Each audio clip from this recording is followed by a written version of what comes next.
You don't move the thing. Okay. This is when I click on leave meeting, right? Okay. You are host now, so you can. I know that was my joke. Buenos dias. Buenos dias. Okay, so I'm gonna switch. Let's switch everything. Okay. What do I need to do if I want to share my screen? You should see like a share. Do you see the share screen button at the bottom? In the middle should be. Okay.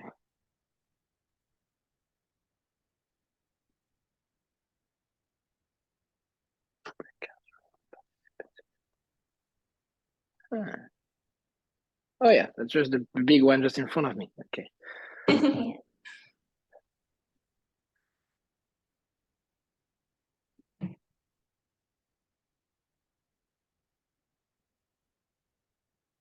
There's many one. Has anyone been to Ecuador? Has anyone been to South America other than Gabriel and I?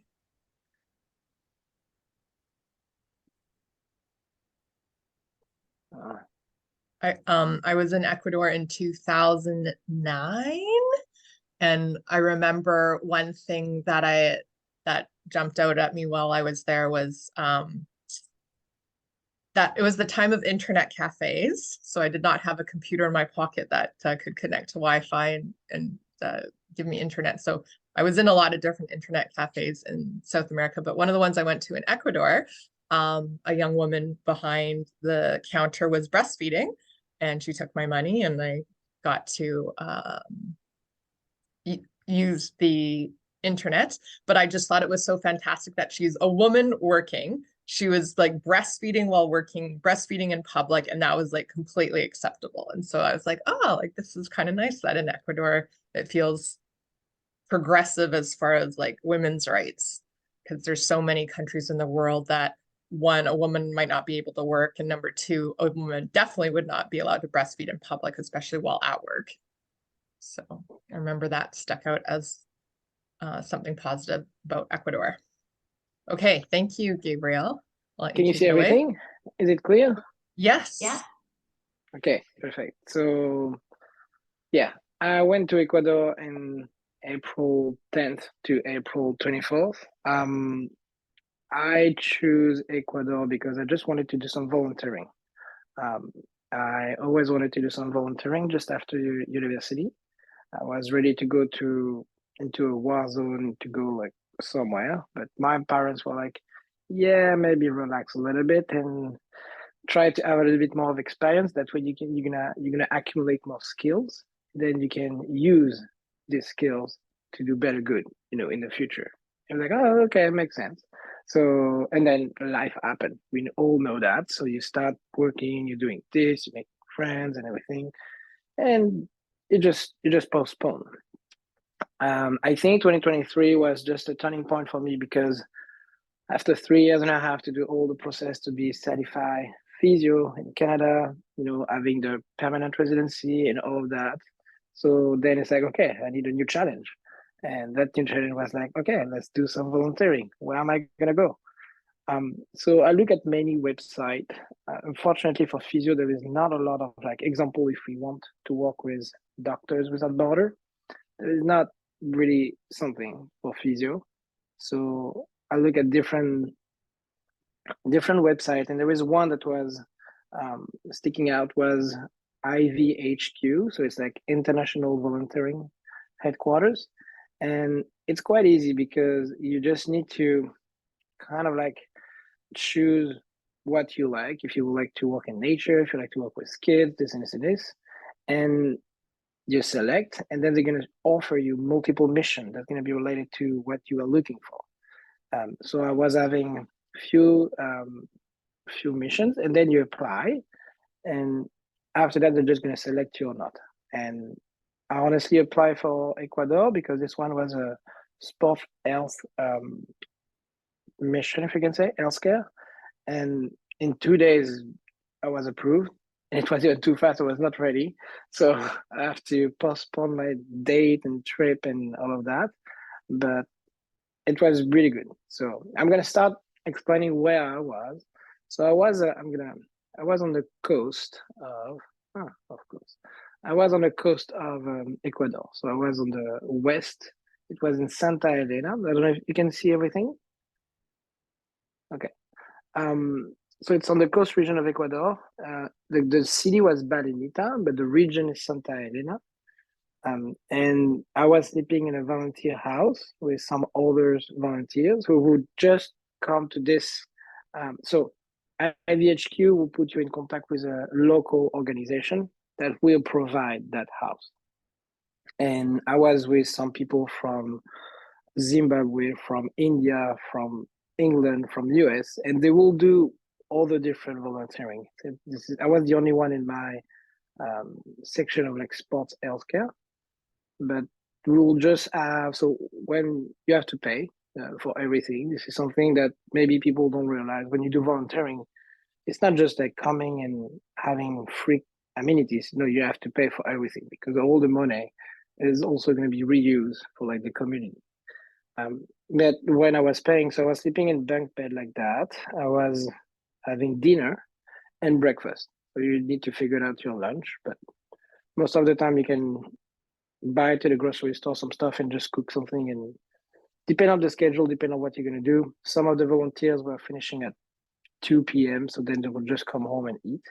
But to go there, I don't know if you can see on that little image, there is just next to the circle, there was a little city called Guayaquil. And to get there, it took me 3 flights in and 3 flights back. So I have to fly from Vancouver to Montreal, and then Montreal to Bogota in Colombia, and then from Bogota in Colombia to Guayaquil. And then from Guayaquil, you got a 2 hours and a half cab trip with somebody who was not speaking English. And you need to be right away speaking Spanish. That was good. And when I was in Bogota to change, I negotiate to change my seat in the flight. Same thing. We always suppose or expect people to speak English. No, like, and that was good news. You know, you go to South America, like, don't expect people to speak English. Just figure it out with your Spanish. So that was good. So three different flights to go down. This trip was maybe 24, 27 hours total. And on the way back, it was 35, which was a bit more complicated with 8 or 10 hours layover in Bogota when I actually sleep in that little hotel room. It's like in the airport, there is some little, I don't know, 1-2 square meters thing. You just slide and you just sleep and you pay by the hour. That was good. Any question on that so far? Okay. So then I was working for this. Sorry, Gabriel, I have a question. How much did the 2.5 hour taxi ride cost? From what I remember, that was something like $60. Okay, because like in Canada, 2.5 hour taxi ride would be very, so everything very is cheaper over there. And I forgot to say, but everything is in US dollars. So it's quite fun because I was asking them why, and they said that around 2000 they were having and they still have some Ecuadorian dollars, but it's only for the little change. But they have also US dollars. So in 2000 something, they just switch and they have both now. So you can technically pay with US dollars or Ecuadorian dollars. So they get the same value, but globally everything is pretty cheap. And like the taxi, he was it's like, I'm not saying it's not a joke, but it's so fun because they have that kind of like screen GPS and they're putting video clip of like music on it. And they're just watching it and dancing at the same time in the car. You're like, okay, can we just watch the road as well? But that was fun. And the guy was really trying to, speak in Spanish, try to ask questions. So they were like really nice people. So the sports healthcare is was through that federation. So it's like a sports federation of Santa Elena, and there is kids from like 5 to 16 to all have access to sports with trainers, and they can do multiple one, depend of the days. And with that registration, there is some access to medical doctor and physiotherapist. So I didn't ask, I didn't find out how much it cost, if they have to qualify, if something like that happened. But every morning, you will have kids coming to that center, and they will have an assessment by the doctor, and potentially with a physio. So this is what I start doing in the morning. Usually it was from 9 to 1. Someday you might have like 4 kids during that period, and someday you might have like 50. And that was crazy because you could have like 3 kids at the same time in the room. So we're like, well, in the afternoon with the other physio, we were like going to practice area. So where they were having the practice. In the little picture I put downstairs, like not downstairs, but like at the bottom of the photos, it's their gym, like weightlifting gym. It's like under the, if we can say in English, tribune of the stadium. This is like their gym for like weightlifting. So obviously they have access to multiple things, but this country is still poor. And from my understanding, when I ask question, the country is not poor per se. It's not well managed. There is a lot of resource, there is a lot of money from the field and everything, but the government is just like not using it, and is not providing jobs, is not providing access to different jobs. So we have a lot of people who have actually knowledge and they cannot work. So this is why it feels like the country is poor, because of like a lot of dogs around and people like wandering around doing nothing. But it's actually because there is no access to multiple jobs. So it's poor and not poor at the same time. This is why it's really confusing, and you have to ask questions, because people will feel like it's poor, but they're gonna have a lot of like, I don't know, a fancy car or something like that. So you get these 2 different things. By the way, I haven't seen one car who was having the board or like mileage, whatever, working. None of them can tell you which speed it is, which kilometers. This is what it is. Okay. I'm not saying this is a generality, but I'm like, all of them. I'm like, okay. So yeah, that was the association we were working for. And then after, like, what do we do as a physiotherapist? So in the first picture, the girl that's behind the desk is the doctor. She's 28 years old, and she's not a sports doctor, and that was what was interesting. She's more like a classical doctor, because she was assessing for like sports injury, but she was also assessing a lot of like infection for like it can be the food, it can be anything, and she is maybe still a bit young. She doesn't know a lot, so I was diagnosticating more. So they were using me for like diagnosticating a problem, and helping as well. That's the first day. So this is when I kind of like introduce myself, and I get to see the where we're gonna do all the treatment and everything. The 2 person in the middle are like the volunteers, support or assistant. They are from the association. They are like working at the house, and they're like just supporting me, explaining to me like what's going on. And that first day, we would just wander around after in the city. They were showing me because I had to take the bus every day by myself. It's like 35 cents. It's like not or 25 cents, but you have to know where you're stopping to be sure you're not going to get lost. You need to know which number. You need to know where to stop. Even though there is technically stops, you can just wave on the side of the street and the bus will stop. And a fun fact as well, it's not gonna always stop, even though you're gonna step out. If you're like confident, or if you look confident, you're just gonna slow down. And it took me like the first time the guy was like yelling at me, like, jump. You have to say it, he said it in Spanish, and then he said jump. So he was not stopping. I had to jump from the bus. It's a little bit interesting, but this is the kind of thing I like. So yeah, so that day we visit the city, we visit the center, and the next day, the picture in the middle, that was in the afternoon. Can anybody guess what I am doing with that kid? What kind of tools I am using? I can tell, but you told me before, so I'll let somebody else answer. You can guess. And this is not me choosing. This is the other physio telling me, oh yeah, we're gonna do that. And he's using like a baby milk, something like that, to go with it. And I was like, what? So it's ultrasound. Ultrasound. It's a portable ultrasound.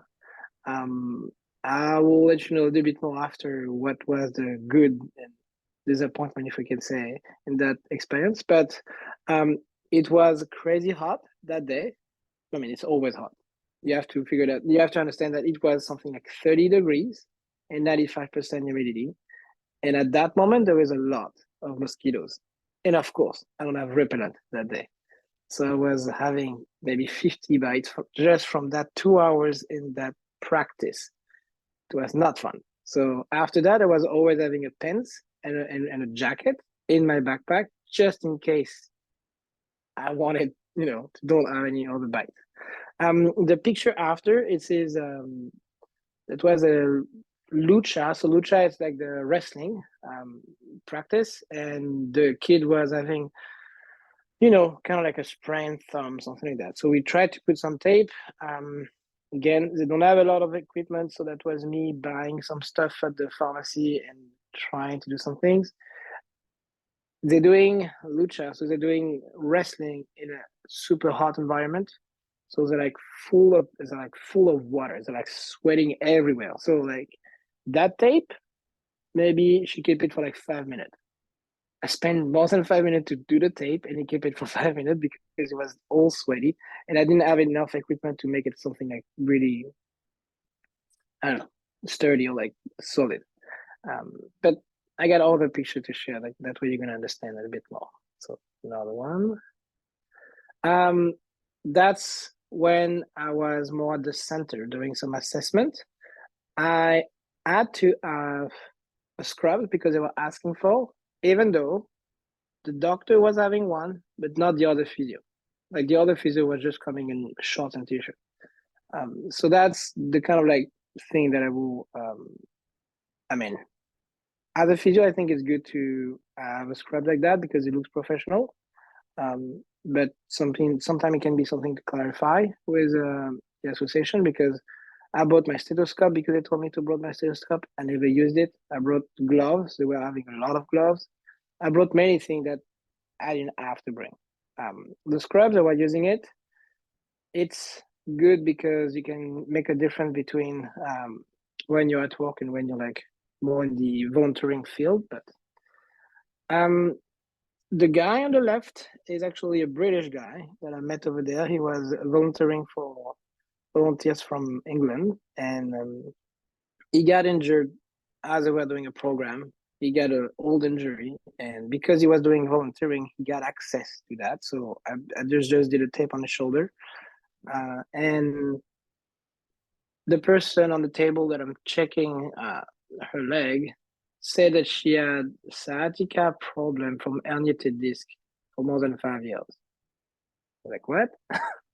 So effectively, she was having some positive tests to everything, but something that I'm gonna have to say, they're always, I mean, we have the same problem here, but they're looking for like quick fix. They're not really motivated by like, oh, you have to do that program. They don't have that culture like doing the exercise. Not for everybody, but most of them are looking for quick fix. They're expecting me to do whatever treatment, example ultrasound or something like that, and that's gonna help them, and they're gonna come time because it's at the office. They will come, and you do that every time, and they're gonna get better. But if you tell them to do some exercise, it's like, oh yeah, okay, but they will not do it. The girl under was having some knee pain that she was like, having for multiple months. She was, if I remember, playing at the highest level of like karate in the country, and another one when she was running. We got some athletes that were like actually competing in the South America Copa or something like that championship. So they were like actually traveling, and I was dealing with this kid. There was like some really really strong and fit kid. Um, on the right pictures, this is when I'm using some cold spray. Um, and this one, I'm gonna have more pictures after. This is when we went to a small poor community. We did kind of like a community checkup health day, and this is one of the highlights of my trip as a physio, because then you get to see really what people need. So, okay, any questions? Nope. Okay. Exactly what I was saying. So you can see my colleague, the doctors with the scrubs, and my other colleague physio in short and t-shirt. It doesn't look like physio, but this is what he's doing. And that day we drove for like an hour, and we end up in that little, like right now we are like kind of like a community center, like it's a big space where they can have meeting and stuff like that. And we just set up the table like that, and all the kids will just like passing after the other one, and they will have a checkup with the doctors, and then if they have any pain or something like that, treatment from us. Now, all the treatment we are doing, and specifically the one that my colleague was doing, and this is what confused me a little bit, is he will do ultrasound and gun like that, or TENS, for every injury. Doesn't matter if you dislocate your shoulder, doesn't matter if you sprain your ligament, if you got a tendonitis or whatever, he will do that every time.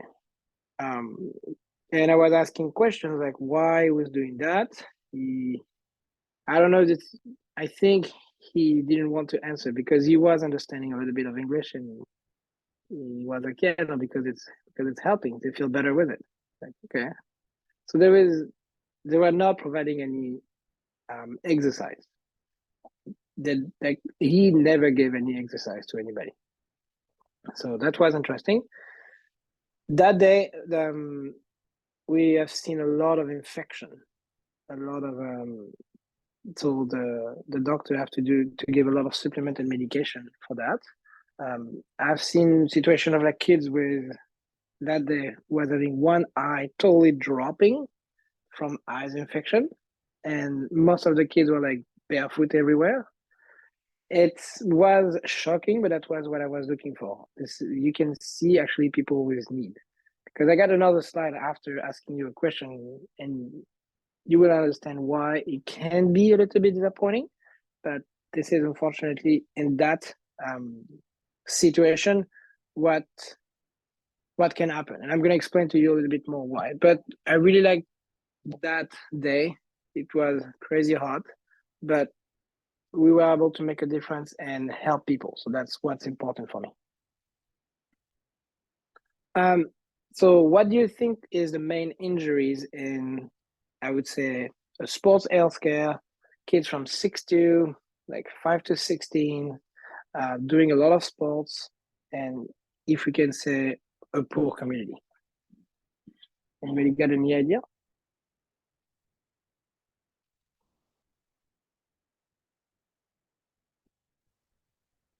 Okay, so sorry, did you say they were bare feet a lot? Like, are they yeah, not wearing shoes and things? Okay. Yeah. So that's the most pain, the most injuries I was having, bruise.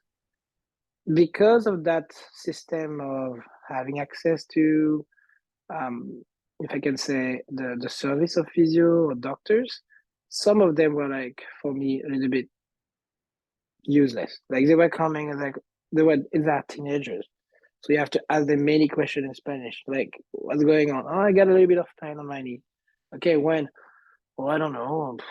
Sometimes, like, okay, give me more information. What happened? I land on my knee when I was playing basketball. Okay, is it painful when you're walking? No. Is it painful when you're like jumping? No. And in my head, I'm like, why are you here then? Because they have access to that.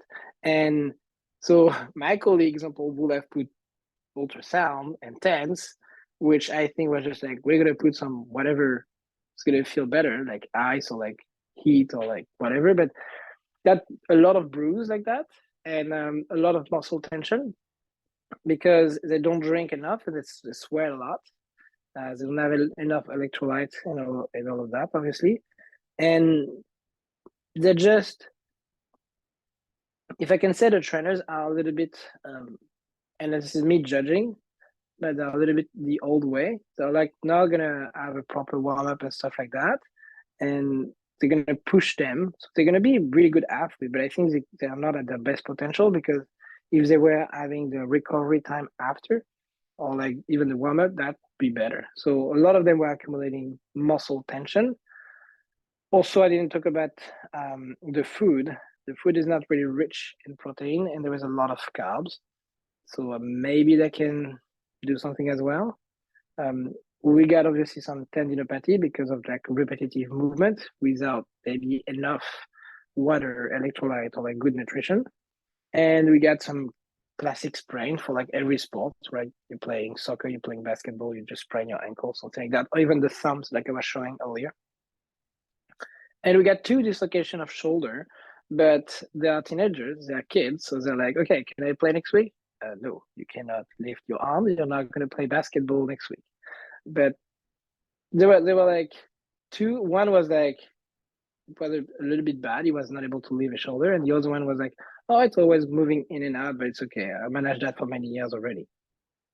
Okay, so you discover a lot of things. They're like definitely not, I would say, hypochondriac. They are definitely not thinking, oh, it's okay, I'm not going to do sport anymore. Like they're going to be more the kind of people that want to play, and you have to stop them because I think it's maybe because they have access to that, and they don't want to waste maybe the value of the registration. And this is why they want to do all the sports possible. They want to do that all the time. They have access to like conference. They have access to conference about nutrition or like little fair about nutrition, and it's a lot of education for them. So they don't want to miss that. Next slide. So what do you think they need the most when we do like volunteering like that, at least in Ecuador? What do you think they were like needed the most? Because that's actually a good question. My guess is education. That's one. Yeah. Do you think about something else? Like maybe exercise to follow up with the treatment, because you said they're quite passive there. So this is what I was thinking, but unfortunately, no. But that's a good thing. They don't care about exercise. Like they just want to go back to the field of sport as soon as possible. And that was a little bit disappointing because at the end, I didn't feel I did a big difference. 2 weeks with them, I didn't feel I make a big difference because I was just another physio providing some care. But because I was not able to implement my style of physio, I had to fit the program and I just start doing what my colleague was doing. So this is why you see me with the gun machine, like the massage gun. And I'm like, why am I doing that? That person doesn't need a massage or like a massage gun or a quad. She just needs to retrain, the kneecap or the tendon or whatever. But because they have access to for like maybe 5 or 10 minutes to like a physio session, what are you gonna do? You can give them exercise. I'm not gonna. You don't. Ideally, you would like to maybe have paper with and just write it down everything the exercise, maybe a little logo or something nice, or if you can print, it will be even better, and give it to them because then they can put that on the door and redo the exercise at home. But you don't know what kind of equipment they have. You don't know what's the access to anything. So you can still give exercise, and that could have been what I want to do. But I can tell you, I tried, and even some of the teenagers who are a little bit older are like, I'm not going to do the exercise because I was struggling trying to explain what they need to do and say, you know what, don't waste your time. I'm not going to do the exercise. And that kid that came for like knee problem, meniscus, whatever, I saw him that afternoon at the practice of wrestling. So they're not gonna do the exercise and they're gonna keep playing no matter what. They're gonna keep going to the practice. So you cannot tell them, okay, you need to slow down on that movement and stick to the exercise I gave you, because they're not gonna do it. so, so it's changing your way of thinking, and I think this is what's beautiful in a volunteering experience like that. Gabriel, was there any group class or group setting for strength and conditioning? So there is only the weightlifting Okay. class, kind of, and there is one trainer and they go into the gym, and yeah, that's Okay. it. But I'm just, yeah, that's a good idea. We talk about that. I think it's a good yeah, idea, and 'cause this I is bet why I you if, put education. yes, sorry to interrupt. I bet if you showed them like what the professional soccer teams are doing with a detailed warm up. I don't know if the soccer teams are doing strength and conditioning together. They probably are. And then having like a group session where you're focusing and teaching like the functional squat and whatever other exercises are important for them in general. I wonder if that would be So effective for this group. so I've been to multiple practice, beach volley. I've been to like track and field, like multiple other sports, and they're doing their strengthening during the practice.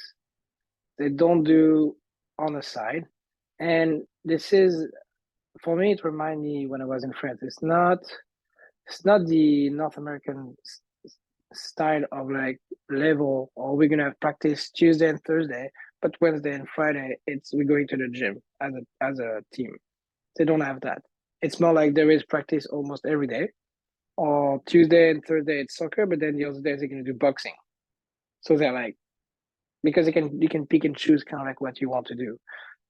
So there is not actually. This is what I was saying. There is not like a follow up, or like the trainer kind of like tracking what they're doing, and the trainer cannot even control what they're gonna do on the side, because they might do another sport that's gonna be detrimental for like the performance.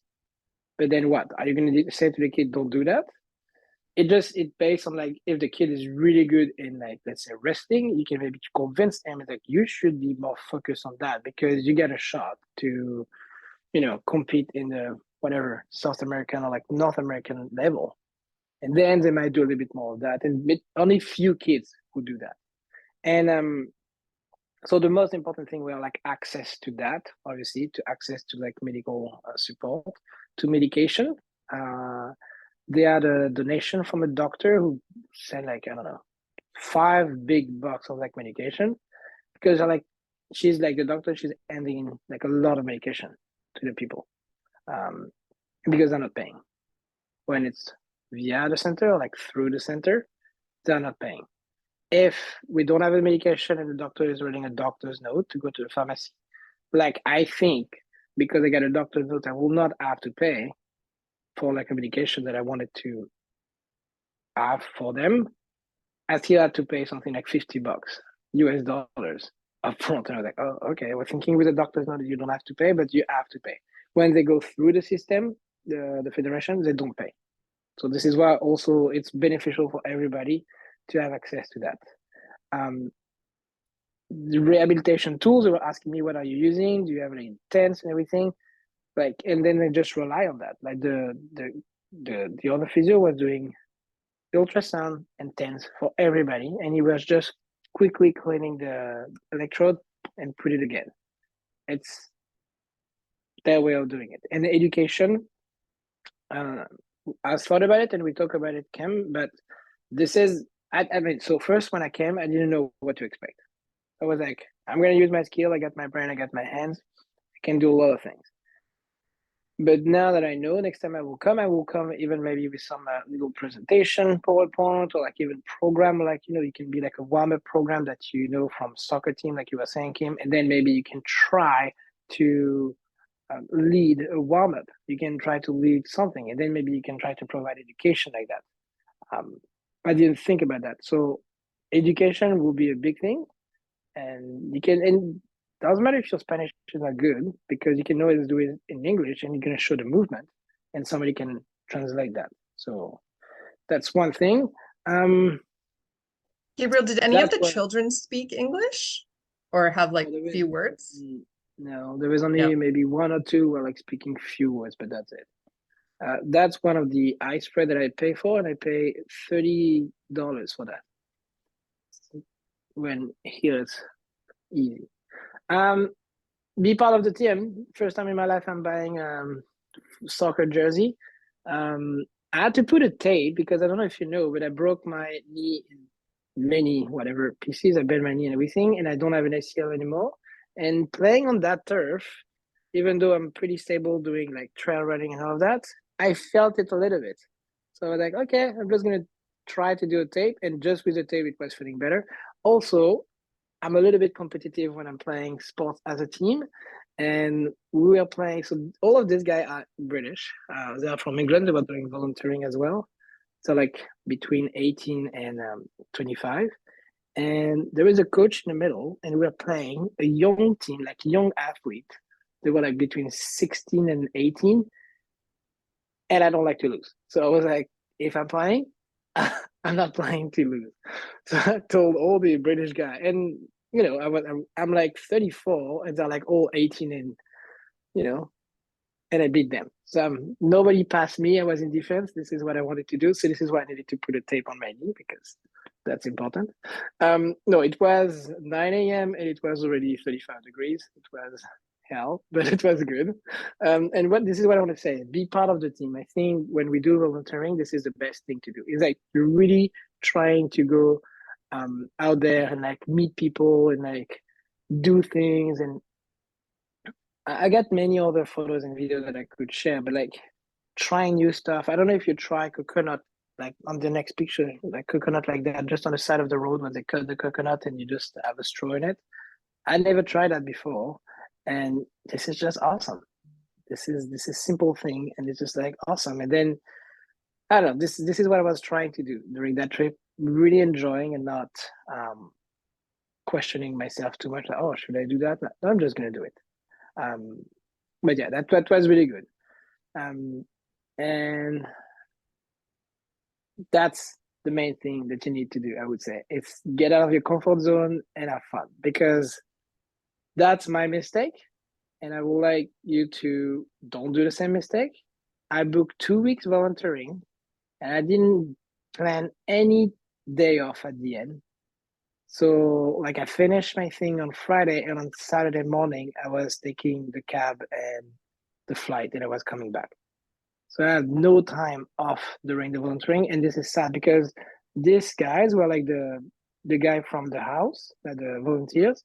We did one trip in the tropical forest, and we got that traditional kind of like hat made of like leaves from a plant. But it was an awesome day. We did some hike through like in and out of the rivers, and we have seen some monkeys and like other animals.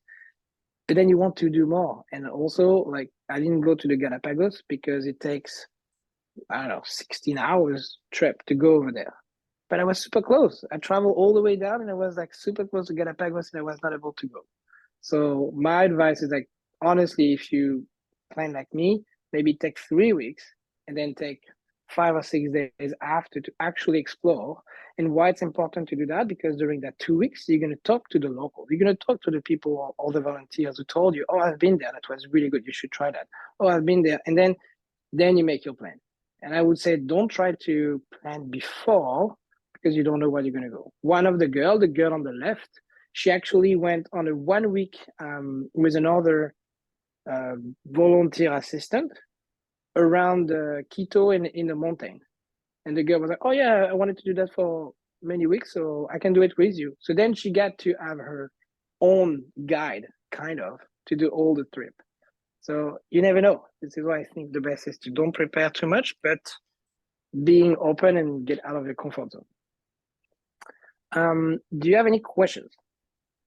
I got another little pictures, but there we go. Any question? Tell me. Hit me.